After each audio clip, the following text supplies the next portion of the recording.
My brother broke my wrist and kept injuring me, but my parents said that I should toughen up until the one test result destroyed their favorite son. Growing up, I played soccer with my older brother Tyler every weekend at the park near our house. I was 14 and he was 17, and our parents loved that we had this thing we did together. They'd bring folding chairs and cheer us on while we practiced drills and played one-on-one.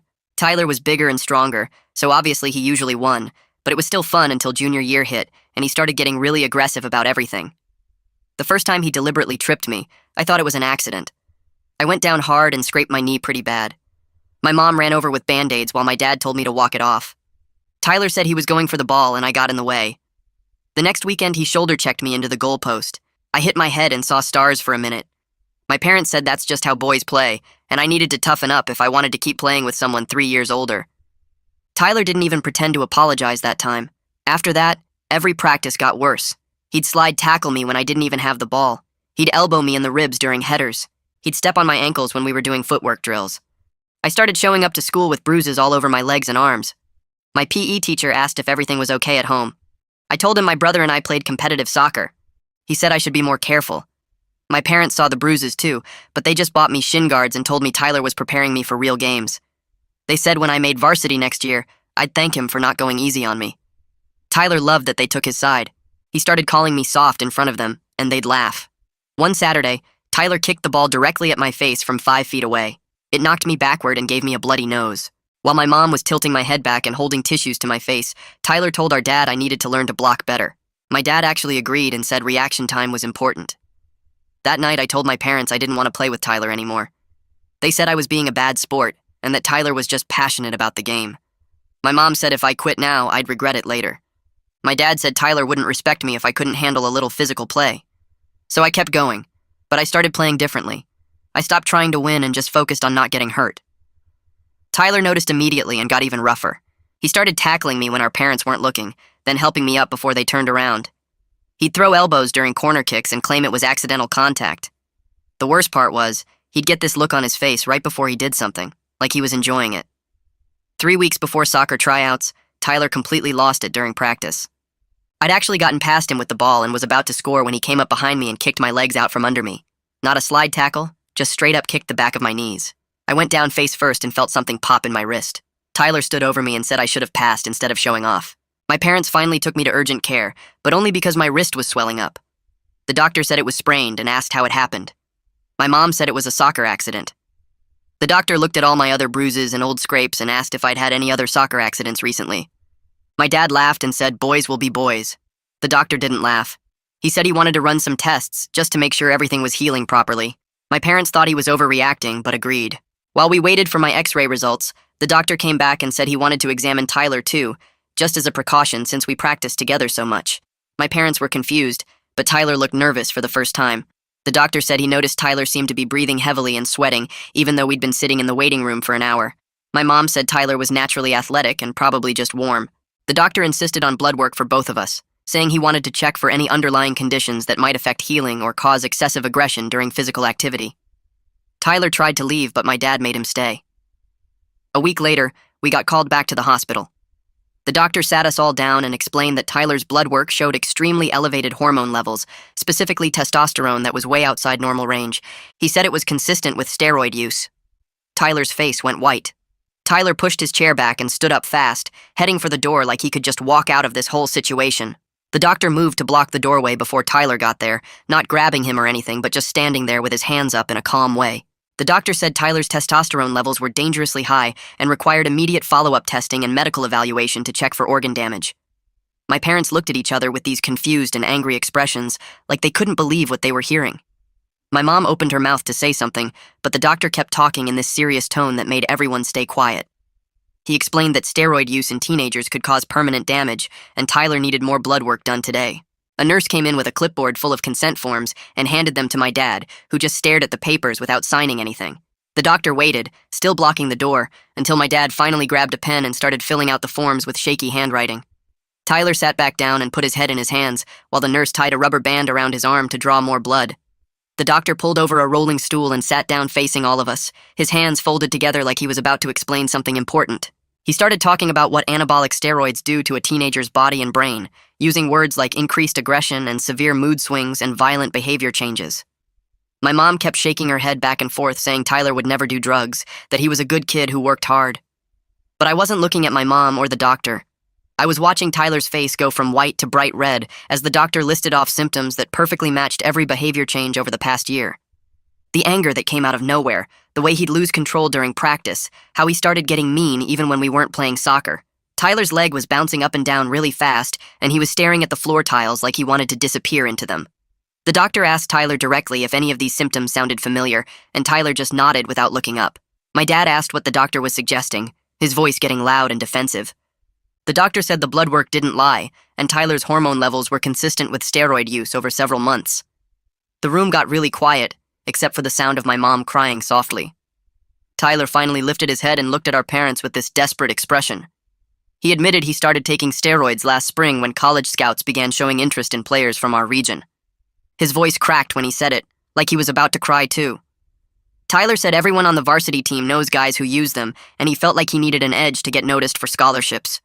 He looked at my dad when he said our family can't afford college without financial aid. My dad's face went from confused to absolutely furious in about 2 seconds. He stood up so fast his chair scraped loudly against the floor and started yelling about how Tyler threw away his entire future. My dad demanded to know where Tyler even got illegal drugs, his voice getting louder with every word.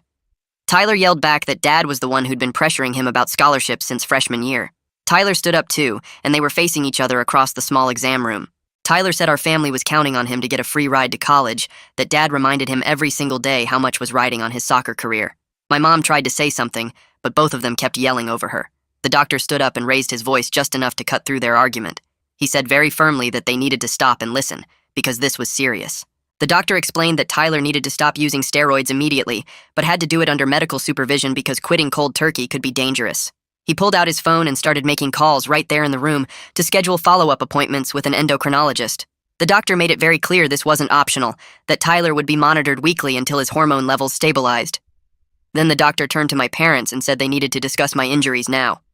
My whole body tensed up because I knew this was my chance to finally tell the truth. I spoke up for the first time since we got to the hospital, and my voice was shaking so bad I could barely get the words out. I told the doctor about every deliberate hit and trip and tackle over the past year. My parents both tried to interrupt me, saying I was exaggerating or misremembering, but the doctor held up his hand and told them to let me finish. So I kept going, describing how Tyler would hurt me when they weren't looking and then help me up before they turned around. I told the doctor about the elbows during corner kicks that Tyler claimed were accidental contact. I explained how Tyler would get this look on his face right before he did something, like he was planning it. The doctor listened to everything without interrupting, just nodding and taking notes on his tablet. When I finished talking, the doctor asked if he could examine the bruises on my arms and legs. I pulled up my sleeves and pant legs to show him all the marks in different stages of healing. The doctor took photos with his tablet for my medical record, and I heard my mom gasp when she saw how many bruises there actually were. He asked me directly if I ever felt unsafe at home, and I admitted that I dreaded every weekend knowing we had soccer practice. I told him Tyler would find ways to hurt me, while our parents sat in their folding chairs and cheered. My mom started crying harder, saying she had no idea it was deliberate. She kept repeating that she thought it was just rough play between brothers, that boys are physical when they compete. My dad sat completely silent with his arms crossed tight against his chest, and his jaw clenched so hard I could see the muscles moving. I couldn't tell if he was angry at Tyler for hurting me or angry at me for telling the doctor everything. The doctor closed his tablet and looked at my parents with this really serious expression. He explained that my wrist sprain could have been much worse, that I was lucky I didn't break any bones. Then he said the repeated head impacts, like when Tyler shoulder-checked me into the goalpost, carried serious concussion risks. The doctor told my parents he was mandated by law to file a report with Child Protective Services. My mom asked why that was necessary when it was just a sports accident. The doctor said very clearly that this constituted sibling abuse regardless of whether it happened during sports activities.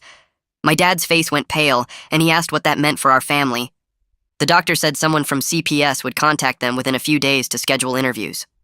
The nurse came back with papers about Tyler's follow-up appointments and medication to help with the steroid withdrawal symptoms. We all walked out to the parking lot without talking, and the drive home was completely silent, except for my mom's occasional sniffling from the front seat. Tyler stared out his window at the houses going by, and I held my wrapped wrist carefully in my lap so it wouldn't bump against anything.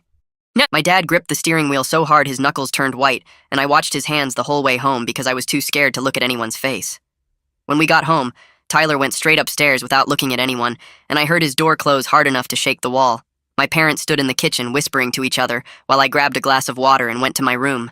I lay on my bed, staring at the ceiling and holding my wrapped wrist against my chest. Around 10 that night, I heard my parents' bedroom door close, and then their voices started getting louder. My dad's voice came through the wall first, saying something about how my mom always made excuses for Tyler and never taught him to control himself. My mom's voice got higher, and she said my dad was the one who pushed Tyler too hard about scholarships and made everything about soccer. They went back and forth like that for maybe 20 minutes, their voices rising and falling, and I pulled my pillow over my head, but I could still hear them blaming each other for what Tyler did. The next morning, my dad knocked on Tyler's door at 7 and told him to get up and come downstairs. I heard Tyler's footsteps in the hallway and followed them down to find my dad standing in the kitchen with his arms crossed. My dad held out his hand and told Tyler to give him his phone right now. Tyler argued that he needed it for the team group chat, and my dad's face went red as he said Tyler wouldn't be on the team much longer once the school found out about the steroids. Tyler handed over his phone, and my dad said he was grounded until further notice, which meant no friends, no going out, nothing but school and home. My mom appeared in the kitchen doorway and started making pancakes without saying anything. She does that when she's stressed, just starts cooking like it'll fix everything. The smell of butter and batter filled the kitchen, but none of us were hungry. I poured cereal and pushed it around my bowl while Tyler sat across from me staring at the table. My mom put a stack of pancakes in the middle, but nobody touched them. She kept glancing at me with this expression that looked guilty and uncomfortable at the same time. Finally, she said she was sorry she didn't believe me about Tyler being too rough during practice. Her voice had this defensive edge to it, though, like she was apologizing because she had to, not because she really meant it. I just nodded and kept eating my cereal one piece at a time. Monday morning came and my dad stayed home from work. I got ready for school and came downstairs to find him sitting at the kitchen table with his phone and a cup of coffee. He told me to go get my backpack, and I knew he was waiting for me to leave before he made the call. Instead, I grabbed my stuff and sat on the stairs where I could hear through the kitchen doorway. My dad dialed and asked for the athletic director. His voice sounded tight and embarrassed as he explained that his son Tyler had tested positive for elevated hormone levels consistent with steroid use. He said the family was taking this very seriously and wanted to report it before anyone else found out. I heard him answer questions about when we found out and what doctor did the testing. His shame came through in every word. That afternoon, the school called and required Tyler to meet with the athletic director, principal, and head coach at 3. My dad left work early and picked Tyler up from the school. They drove off together and my mom started pacing around the kitchen the second they left. She wiped down counters that were already clean. She reorganized the junk drawer. She folded dish towels that were already folded. I did my homework at the kitchen table and watched her move from one pointless task to another for 2 whole hours. When the front door finally opened, Tyler walked straight past us and up the stairs. His door slammed so hard a picture frame rattled on the wall. My dad came into the kitchen and told my mom that Tyler was suspended from the soccer team while they did a full investigation. He said the school might kick Tyler out of all sports permanently because they have a zero-tolerance drug policy. Steroids counted as performance-enhancing drugs, even though Tyler wasn't caught using them at the school. My mom pressed her hand against her mouth and sat down hard in a kitchen chair. That evening, my parents called both of us into the living room for a family meeting. We all sat down in different spots, nobody close to anyone else. My dad started by saying we needed to address what happened. Then he immediately switched to talking about Tyler's future and how this suspension could ruin his chances at college. He talked about scholarship opportunities disappearing and how this would follow Tyler forever. I listened for maybe 3 minutes before I couldn't take it anymore. I interrupted and asked if anyone was going to talk about how Tyler hurt me on purpose for months while they watched and told me to toughen up. My mom said we would get to that, but right now they needed to figure out Tyler's situation first. That made it so clear that I still wasn't the priority, that even after everything, Tyler's future mattered more than what he did to me. I stood up and told them I was done being ignored. I said a doctor had to force them to take me seriously, and I wasn't going to sit there while they planned how to save Tyler's reputation. My dad's voice got sharp, and he ordered me to sit down and show some respect. I walked out instead and went upstairs to my room. I locked my door and sat on my bed with my back against the wall. Through the wall I shared with Tyler's room, I heard him start crying. His voice came through muffled but clear enough that I could hear him telling our parents he felt so much pressure to be perfect and get scholarships. He said he thought steroids were his only option because he was so scared of letting everyone down. My mom's voice got soft and comforting. My dad asked why Tyler didn't just talk to them about the pressure. I sat there listening and wanted to scream that I had tried talking to them for months about Tyler hurting me, and they never listened to me at all. The next morning, I walked into school and immediately felt people staring at me. Tyler's suspension had somehow spread overnight, and kids I barely knew kept coming up asking what happened to him. I stuck to the same answer every time, saying he got in trouble and wouldn't be playing soccer anymore. Nobody seemed satisfied with that vague response, but I wasn't about to tell them about the steroids or the hospital or any of it. By third period, the rumors were completely out of control, with people saying Tyler got arrested or expelled or caught doing drugs at the school. None of it was exactly right, but none of it was completely wrong either. Between classes, I grabbed books from my locker, and this kid from Tyler's team appeared next to me. He played midfield and had been to our house for team dinners before. He got right in my face, asking if I was the one who got Tyler kicked off the team. His voice was loud enough that other kids in the hallway stopped to watch. I opened my mouth to answer, but didn't get a chance because my PE teacher suddenly stepped between us. He told the kid to get to the office right now, and the kid argued that he just wanted to know what happened to his teammate.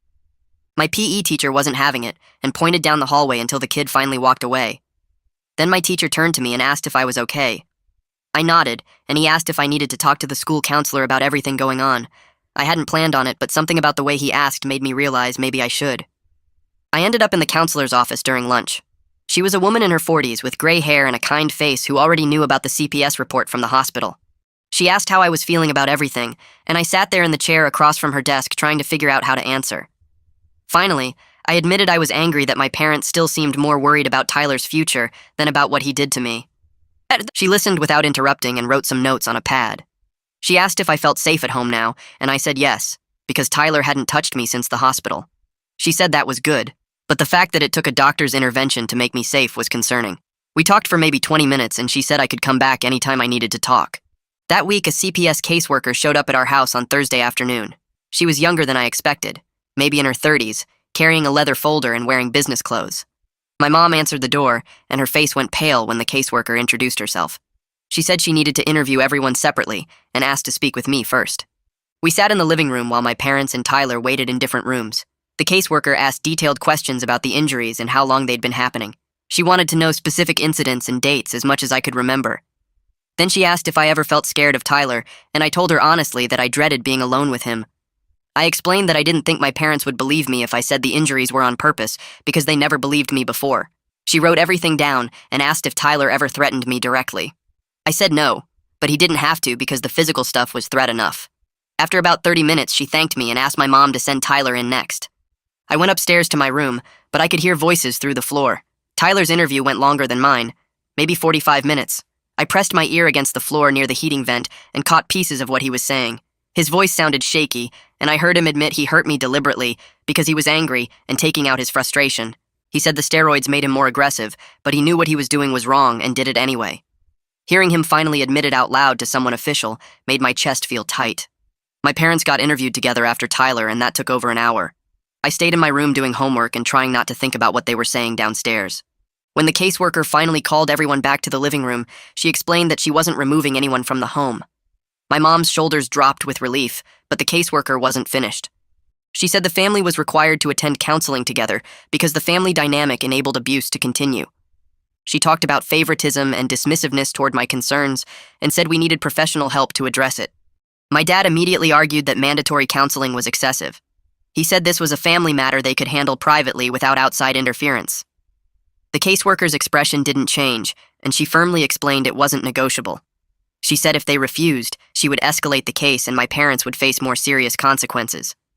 My dad's face turned red, but he agreed to weekly family therapy sessions. The caseworker handed my mom a list of approved therapists and left.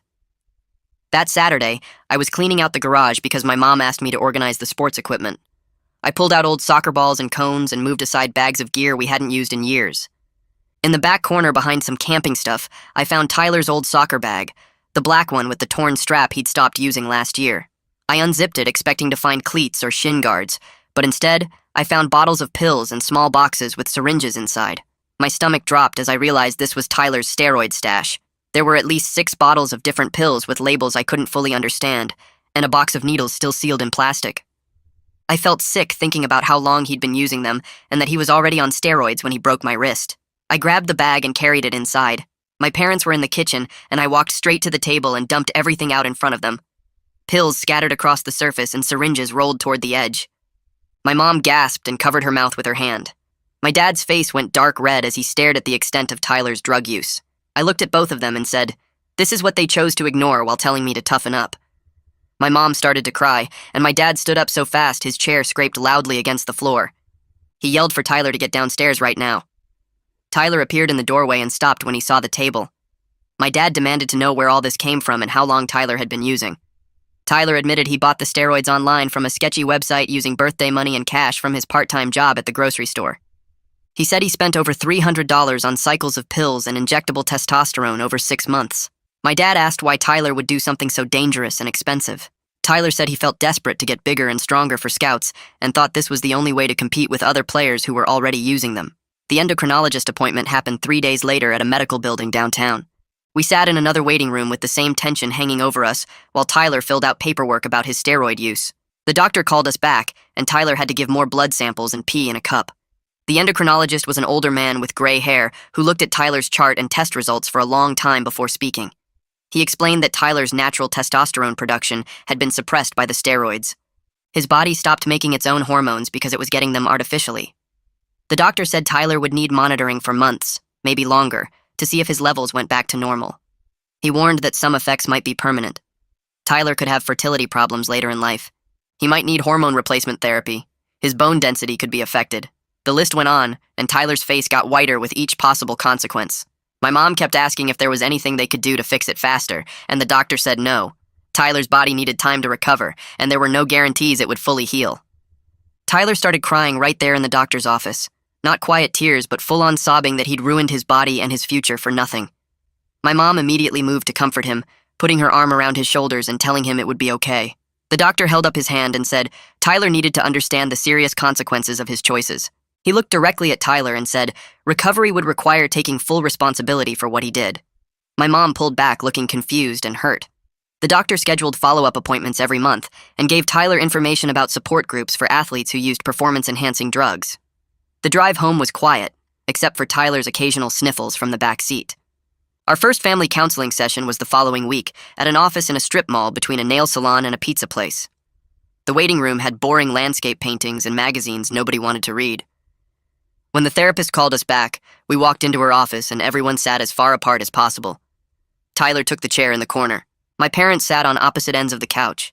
I picked the other chair near the door. The therapist was a woman probably in her 50s with short brown hair and glasses. She introduced herself and explained that her job was to help our family communicate honestly and rebuild trust. She had a calm voice that made it clear she'd heard plenty of messed up family stories before. The therapist asked each of us to describe what happened from our perspective. Tyler went first, and I could tell he'd been thinking about what to say. He admitted he hurt me on purpose. He said the steroids made him angry, but he chose to take his frustration out on me because he knew our parents would take his side. My mom made a small noise like she wanted to interrupt, but the therapist gave her a look and she stayed quiet. When it was my turn, I told the therapist about every injury, the deliberate trip that scraped my knee, the shoulder check into the goalpost, the ball kicked at my face, the slide tackles when I didn't have possession, every time I asked to stop playing with Tyler, every time my parents dismissed my pain and told me to toughen up. My voice cracked when I described how alone I felt, knowing my own family wouldn't protect me from my brother. I had to stop and breathe a few times to get through it all. My mom cried through most of the session. She kept saying she was sorry and that she should have listened to me. The therapist waited until my mom finished talking and then gently pointed out that apologies need to be backed up by changed behavior, not just words. She asked my mom what specific actions she would take differently going forward. My mom stammered and said she would believe me and take my concerns seriously, but couldn't give concrete examples. The therapist wrote something down in her notebook. My dad remained defensive the whole time. He argued that he was trying to prepare me for real competition and that he didn't know Tyler was deliberately hurting me. He thought it was just rough play between brothers. The therapist challenged this directly. She asked how many bruises and injuries it took before he questioned whether something was wrong. My dad's face turned red, and he said he trusted Tyler's explanation that it was accidental. The therapist asked if that was really trust, or if it was easier to believe Tyler because acknowledging the truth would mean admitting he failed to protect his younger son. My dad didn't answer that. The therapist identified our family pattern of prioritizing Tyler's achievements and future over my safety and well-being. She said this favoritism created an environment where Tyler felt entitled to hurt me, and I felt voiceless. Both parents contributed by dismissing my concerns every time I brought them up. She used the word enabling, and my mom flinched like she'd been slapped. The therapist explained that Tyler's steroid use and violent behavior didn't happen in a vacuum. The family system allowed it to continue by making excuses and looking the other way. By the end of the first session, the therapist assigned homework to everyone. My parents had to write down specific instances where they dismissed my injuries and think about why they chose to believe Tyler over me. Tyler had to write about what drove him to hurt me and what he was really angry about underneath the steroid rage. I didn't get homework, which felt weird, but also fair since I was the one who got hurt. The therapist scheduled our next appointment for the following week and said this was just the beginning of a long process. She warned us that things might get harder before they got better because we were pulling back layers of family dysfunction that had been building for years. Nobody talked on the drive home. A few days later, Tyler knocked on my bedroom door. I was doing homework at my desk and didn't want to deal with him, but he knocked again. I opened the door and just looked at him without saying anything. He asked if we could talk, and I was wary, but let him in anyway. He sat in my desk chair while I sat on my bed with my arms crossed, waiting to hear what he had to say. Tyler rubbed his hands on his jeans and stared at the floor for a long time before he started talking. He said he'd been thinking about what the therapist said during our sessions, and he finally understood something he hadn't wanted to admit before. He looked up at me, and his eyes were red like he'd been crying earlier. He said he was jealous of me because I didn't have the same pressure he did. Our parents expected him to be perfect, to get scholarships, to be the star athlete who would make the family proud and pay for college through sports. But they let me just be a kid. They didn't put those same expectations on me, and he resented that I got to enjoy soccer while he felt crushed by what everyone wanted from him. I stayed quiet and kept my arms crossed because I wasn't ready to feel sorry for him yet. Tyler kept going, his voice getting shakier. He admitted that hurting me made him feel powerful when everything else in his life felt out of control. The steroids made him angrier and more aggressive, but the cruelty was his choice. He knew what he was doing every single time he kicked me or elbowed me or tackled me too hard. He said he's sorry for making me afraid of my own brother, and a tear actually ran down his face when he said it. I watched him cry and felt this weird mix of anger and sadness. Part of me wanted to tell him it was okay, but the bigger part remembered every bruise, every time I flinched when he came near me. Every weekend I dreaded going to the park.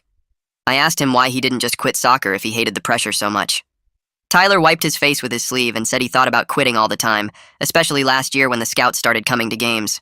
But he was too scared of disappointing Dad and losing his identity as the athlete of the family. Everyone knew him as Tyler the soccer star. Teachers, kids at the school, our relatives, everyone. He didn't know who he'd be without that, so taking steroids seemed easier than admitting he was struggling and couldn't handle the pressure. I let him finish talking and then sat there for a minute just looking at him. He looked smaller somehow, sitting in my desk chair with his shoulders hunched. I told him I didn't forgive him. I said it clearly so he'd understand I meant it. I said I appreciated him being honest finally, but sorry doesn't erase months of deliberate pain and fear. It doesn't take back all the times I went to the school covered in bruises, or the times I felt sick knowing we had practice that weekend. I told him I needed to see real change before I could trust him again, not just words and tears. Tyler nodded and said he understood. He said he doesn't expect forgiveness right away, that he knows he doesn't deserve it yet. He promised he'd do whatever it takes to make things right, including taking his consequences without complaint and proving through his actions that he's changing. He stood up to leave and paused at my door, like he wanted to say something else, but then just left quietly. I sat on my bed for a while after he was gone, feeling drained. The next 2 weeks went by with Tyler mostly avoiding me, which was fine.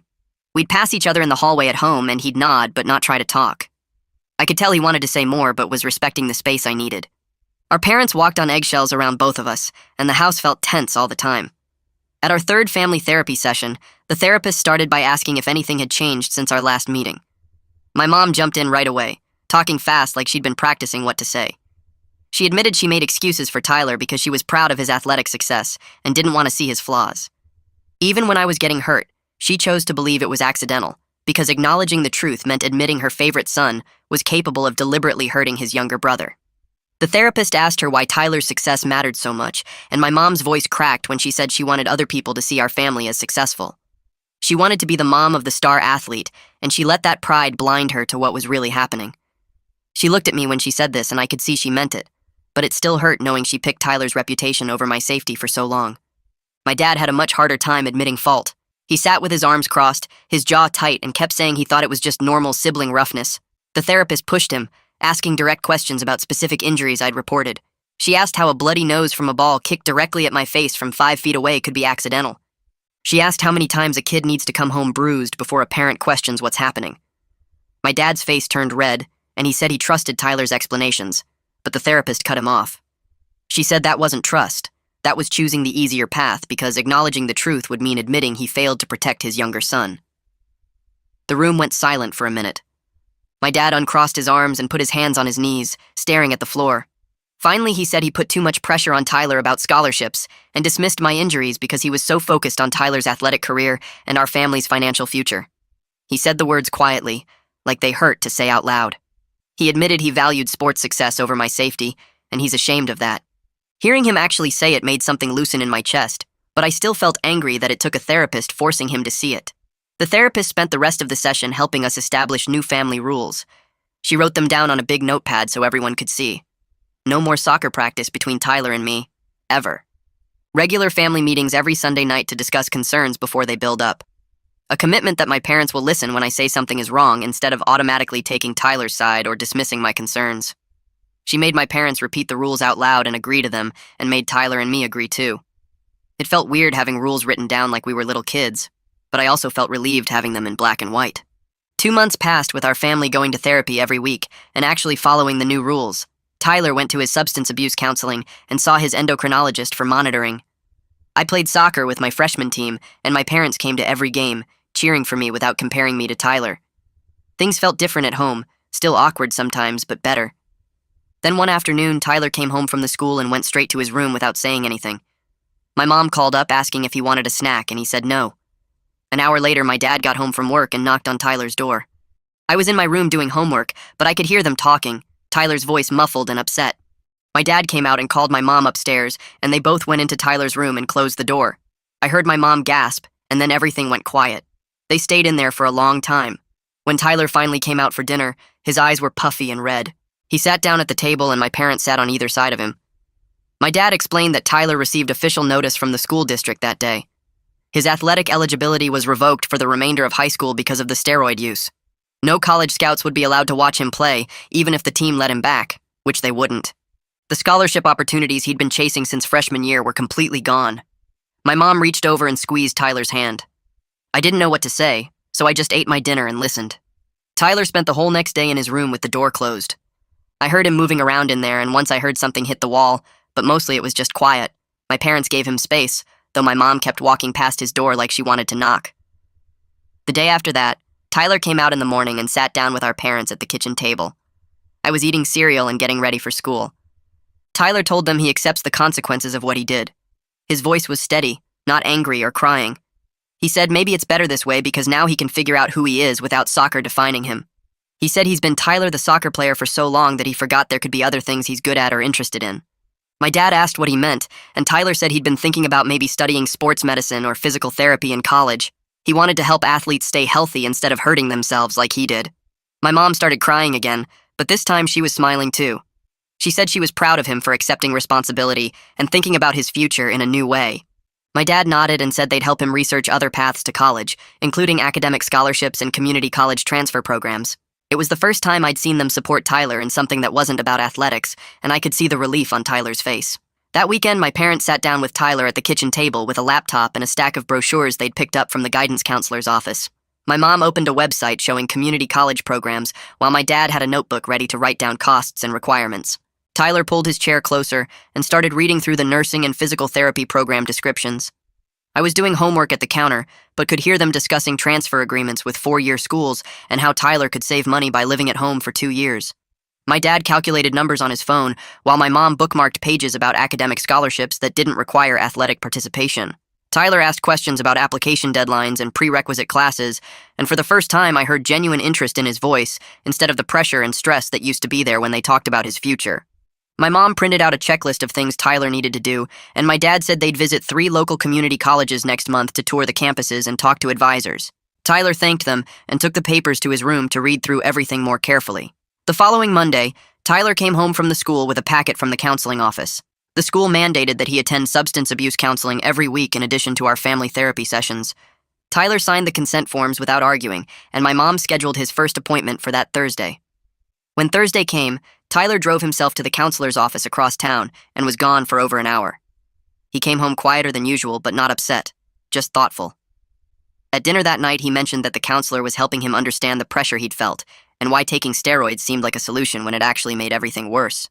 Over the next few weeks, Tyler went to counseling every Thursday after school. He started talking more openly about what he was learning, explaining how the counselor taught him different ways to handle stress and expectations.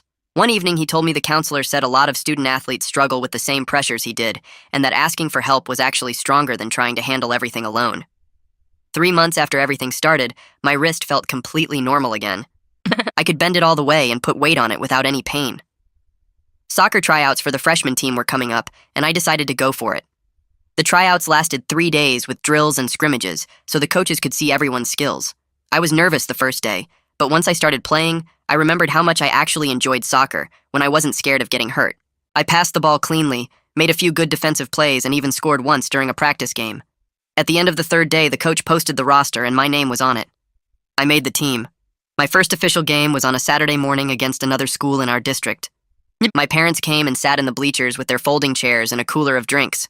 When I scored in the second half, my mom jumped up cheering and my dad clapped and yelled my name. Nobody compared my playing to Tyler's or said I should have done something differently. They were just proud of me for being me. Tyler started coming to my games too. He'd sit with my parents in the bleachers and cheer whenever our team did something good. The first time I saw him there, I felt weird about it, wondering if he'd critique my playing or make comments about what I should have done. But he didn't. When I scored, he stood up and clapped, just like my parents did. After the game, he told me I played well and asked if I was having fun with the team. He never made it about himself or talked about how he would have handled a play differently. He just supported me. Over the next few games, I got used to seeing him there, and it stopped feeling strange. He brought water bottles for the team once and helped my coach carry equipment to the car after practice. My teammates thought it was cool that my older brother came to watch us play. In our weekly family therapy session, the therapist asked us to talk about the progress we'd made since we started coming. My mom said she was proud of how Tyler was handling his counseling and college research. My dad said he appreciated that I'd given soccer another chance and was doing well on my team. Tyler said he felt less pressure now that he wasn't trying to be perfect all the time. I said things felt better at home, but I was still working on trusting everyone again. The therapist nodded and said our family had come a long way in just a few months. She reminded us that acknowledging problems was important, but real change takes years of consistent effort, not just a few months of trying harder. She said we'd built a good foundation, but we needed to keep working at it every single week. My parents agreed and said they were committed to continuing therapy as long as we needed it. Tyler said the same thing. The therapist scheduled our next appointment and gave us homework about communication skills to practice at home. My parents started treating Tyler and me more equally in small ways that added up. My mom helped me with a history project about World War II, spending an evening looking up information with me and helping me organize my presentation. My dad taught me how to change a tire one Saturday afternoon in our driveway, showing me where the jack went and how to loosen the lug nuts. He let me do most of the work while he supervised and answered my questions. At dinner, they asked about my day and what I was learning in my classes, instead of only focusing on Tyler's situation and appointments. My mom came to my school's open house and met my teachers, asking them about my progress and what I could work on. My dad took me to get new soccer cleats and let me pick the ones I wanted instead of telling me which ones were best. These were small things, but they showed me that my parents were paying attention to me as an individual person, not just Tyler's younger brother. Tyler got a part-time job at a sporting goods store in the mall. He worked 3 afternoons a week and every Saturday, helping customers find equipment and restocking shelves. His first paycheck went into a savings account he opened specifically for college. He showed me his account balance on his phone and explained how much he was trying to save each month. One night at dinner, he mentioned he'd been reading about sports medicine and physical therapy programs. He said he liked the idea of helping athletes stay healthy and avoid injuries instead of pushing themselves too hard like he did. My dad asked questions about what kind of training those careers required, and my mom looked up salary information to show Tyler he could make a decent living doing that kind of work. Tyler seemed excited talking about a future that didn't revolve around playing soccer professionally. He said maybe his experience with steroids and injuries could help him understand what athletes go through and make him a better therapist or trainer someday. 4 months after the hospital revelation, Tyler had another appointment with his endocrinologist. My parents took him and I stayed home doing homework. When they got back, my mom was smiling and my dad looked relieved. Tyler explained that his latest blood work showed his hormone levels were starting to go back to normal. The doctor said Tyler's young age meant his body would likely recover fully, though he'd need to keep getting tested every few months for another year to make sure everything stayed on track. The doctor warned that some guys who used steroids as teenagers had permanent problems, but Tyler's results looked promising. Tyler seemed lighter after hearing that news, like a weight had been lifted. That night at dinner, he actually joked around with me about a TV show we both watched, something he hadn't done in over a year. I joined a youth soccer league that played on Sunday afternoons at fields across town. None of the kids there went to my school, so nobody knew about Tyler or what had happened with our family. It felt good to just be a player without carrying all that history. I made friends with a few guys on my team who invited me to hang out after games. We'd get pizza or go to someone's house to play video games. They liked me for who I was, not because my brother used to be a star athlete or because of any drama. I scored 3 goals in my first month with the league, and my coach said I had good instincts on the field. Playing soccer became fun again instead of something that reminded me of getting hurt. Tyler and I started playing video games together sometimes after dinner. He'd knock on my door and ask if I wanted to play the racing game we both liked or try a new game he'd downloaded. At first I was cautious, but Tyler was careful not to push me or make it competitive in a bad way. He let me pick the games and didn't get mad if I won. If I said I was tired or wanted to stop, he'd just say okay and go back to his room without making me feel guilty. We'd play for maybe half an hour or an hour, sometimes talking about school or his job, sometimes just focusing on the game. It felt like we were carefully rebuilding something that had been broken, taking small steps toward being brothers again instead of enemies. I appreciated that Tyler respected my boundaries and let me control how much time we spent together. He was proving through his actions that he really was changing, not just saying sorry and expecting everything to be fine immediately. A few weeks later, Thanksgiving rolled around and my mom started planning the menu like she always did. She asked both Tyler and me what sides we wanted, instead of just assuming Tyler's favorites would be everyone's favorites. My dad helped her cook the turkey while Tyler and I set the table together, working quietly, but without the tension that used to fill every room we shared. When we all sat down to eat, my mom said we should each share something we were grateful for before digging in. My dad went first and said he was grateful our family was still together and working on being better. My mom said she was grateful for second chances and for having 2 sons who were willing to forgive their mistakes. Tyler said he was grateful for his health coming back and for the chance to figure out who he was without soccer defining him. When it was my turn, I said I was grateful that our family was finally being honest with each other, even though it took a crisis to get here. Nobody argued or made excuses, and we ate dinner talking about normal stuff like school and work and the football game on TV. It was the first Thanksgiving in years that didn't revolve around Tyler's upcoming games or his stats or which college scouts had contacted him. We just existed as a family without the constant pressure of his athletic career hanging over everything. 6 months after that day in the hospital when everything came out, my parents knocked on my bedroom door one evening and asked if we could talk privately. I felt nervous immediately, wondering if something bad had happened, but they both looked serious and determined rather than angry. We went downstairs and sat in the living room, them on the couch and me in the armchair across from them. My dad started by saying they'd been thinking a lot about what the therapist said and about their role in what happened to me. My mom took over and said they wanted to give me a real apology, not just the quick sorry they'd said before.